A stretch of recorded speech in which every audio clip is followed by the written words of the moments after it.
না, আমি আবার বলতেছি ৭১ নিয়ে আলোচনা করা যাবে না। না, ৭১ নিয়ে আলোচনা করা, ৭১ তো সবসময় একটা প্রাসঙ্গিক ইস্যু। বাংলাদেশের জন্মের ইতিহাস যদি ৭১তে আলোচনা করতে গিয়ে যদি সেটা আপনার মতো না হয়, আপনি কি অন্য পার্টিকে অন্য ট্যাগিং করবেন? না, আমি এই কারণে বলছি, এখানে জামাতের একজন পার্টি থাকলে সুবিধা হতো। দেখুন আসলে জামাতের কেউ করছে না কিন্তু এগুলো। আমি আবারও বলতেছি, এখন আমি আপনাকে বলি, জামাত থেকে প্রশ্ন করতাম। আমি আপনাকে বলি, ট্যাগিং এর ইস্যু না। ধরুন হচ্ছে কি, মানে আপনি যদি অখণ্ড পাকিস্তান চান, এটা আমি দোষের কিছু মনে করি না। ধরেন প্রিন্সিপাল ইব্রাহিম খাঁ, তিনিও কিন্তু ধরেন মানে প্রথম অখণ্ড পাকিস্তানের পক্ষে ছিল।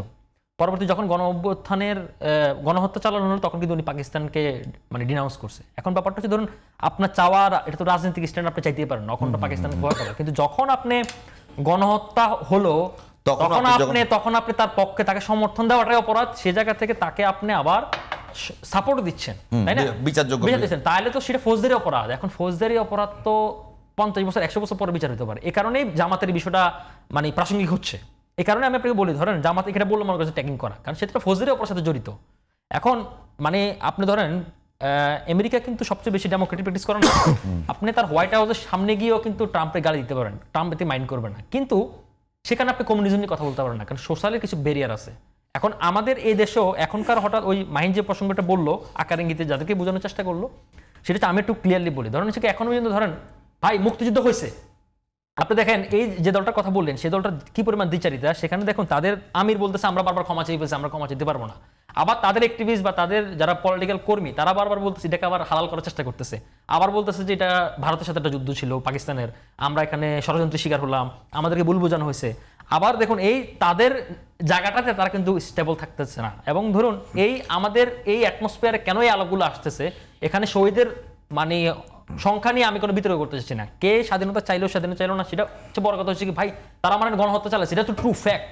এখন সেই ফ্যাক্টকে আপনি কিভাবে অস্বীকার করেন? তাহলে এই ফ্যাক্টকে যদি অস্বীকার করেন, তাহলে তো আপনি বাংলাদেশের অস্তিত্বকে অস্বীকার করেন। যারা বাংলাদেশের অস্তিত্বকে অস্বীকার করে, তাহলে তো আমার এখন প্রশ্ন করতে ইচ্ছা করে, তাহলে তারা বাংলাদেশের এখানে পলিটিক্যাল অ্যাটমসফিয়ার, পলিটিক্সের রাইটস পায় কি? গণহত্যা নিয়ে প্রশ্ন আছে মনে হয় না, গণহত্যা কোন গণহত্যার কথা বলছেন? ৭১ নাকি ২৪ গণহত্যার কথা বলছেন? ৭১ গণহত্যা নিয়ে কেউ প্রশ্ন তুলেছে? প্রশ্ন তুলতেছে না, যে এটা প্রশ্ন তুলতেছে বলতে তারা এটার সাথে পার্টিসিপেট করে। আমার কাছে মনে হয় বাংলাদেশের দলগতভাবে কেউ করে, মাইন্ড করে নাকি এরকম কেউ? আমরা তো বিভিন্ন সময়ে আসলে বিতর্কিত করার চেষ্টা, আমরা টক শোতে হোক, অনলাইন মিডিয়াতে আমরা দেখতে পাচ্ছি যে এখানে চেষ্টা করা হচ্ছে যে বারবার এখানে গণহত্যা আসলে হয়নি বা সহস্র শহীদ। আমরা দেখতে পেয়েছি ডাকসুর মুক্তিযুদ্ধ বিষয়ক যে সম্পাদক, সে লিখেছে যে সহস্র শহীদের প্রতি শ্রদ্ধা, সহস্র।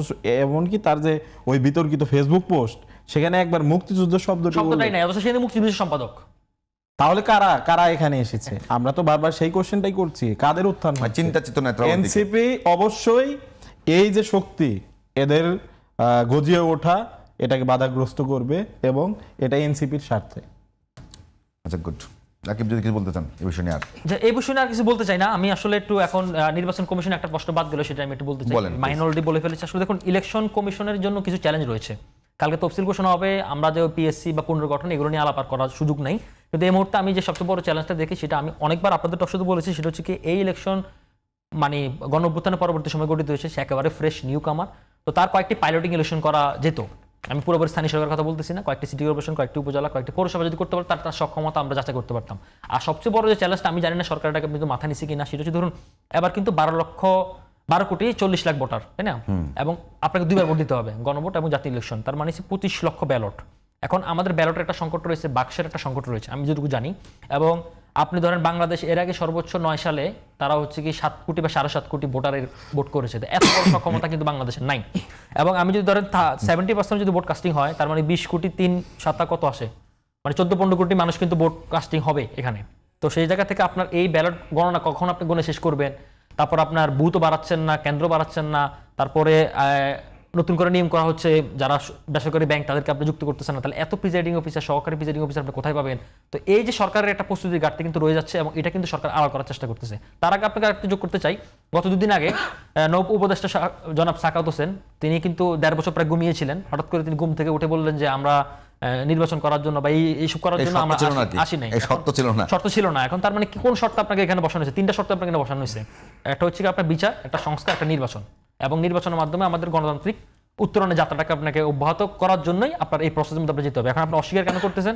আপনার কোনো দূরবীন সন্দিগ্ধ আছে কিনা, সেটার সাথে সে প্রথম আলো জরির কোনো সন্দিগ্ধ আছে কিনা, সেটা আমাদের রাজনৈতিক দলগুলোকে আরো গুরুত্ব সহকারে বিবেচনা নেওয়া উচিত।